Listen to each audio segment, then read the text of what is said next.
আমি মোহাম্মদ মাইনুদ্দিন, চন্দ্রদ্বীপ ইউনিয়ন ছাত্রদল।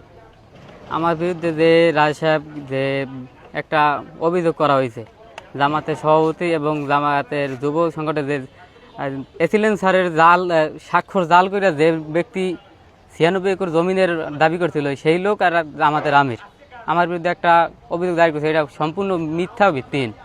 এলাকার যারা মহিষ পালন করে এদের সবার কাছে জিজ্ঞাসা করলে এটা পাওয়া যাবে।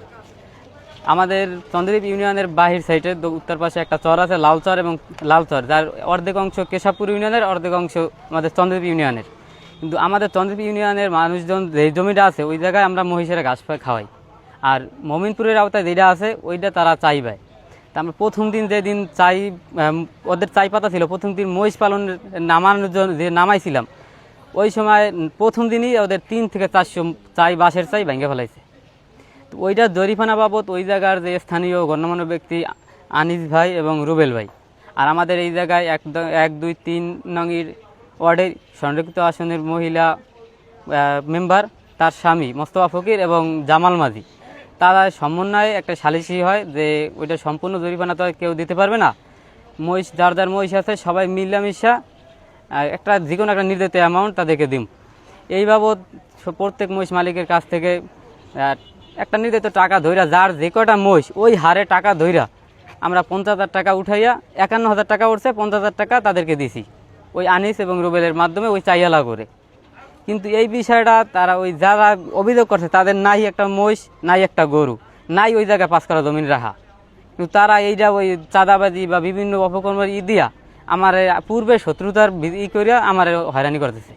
এই সুষ্ঠু বিচার এবং এর আইনের মাধ্যমে কঠিন বিচার শাস্তির দাবি করছি। সালিশ ব্যবস্থা যে টাকাটা আর কি সালিশি তারা ভাঙাতেছে, ওই টাকাটা আমার কাছে রাখা গেছে ওই জায়গার মেম্বারে, ওই যে রাখা গেছে সেই আবার নিয়ে গেছে।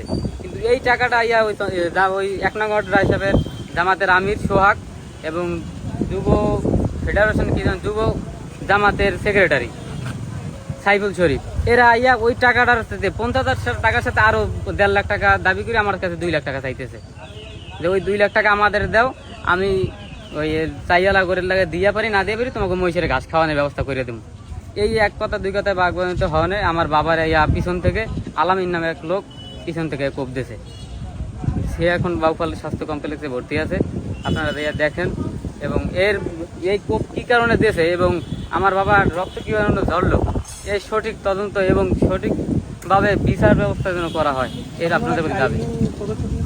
আইনিভাবে আমরা মামলা করছি, 3 জন আসামি দেখলাম যে দা আসলে আপনাদের সাথে ওগুলা ওদের কাছ থেকে ছুটে দিতে অনেকে ফালাইছে, করছে, ওদের প্রতিদিনের হাতে দাও ছিল।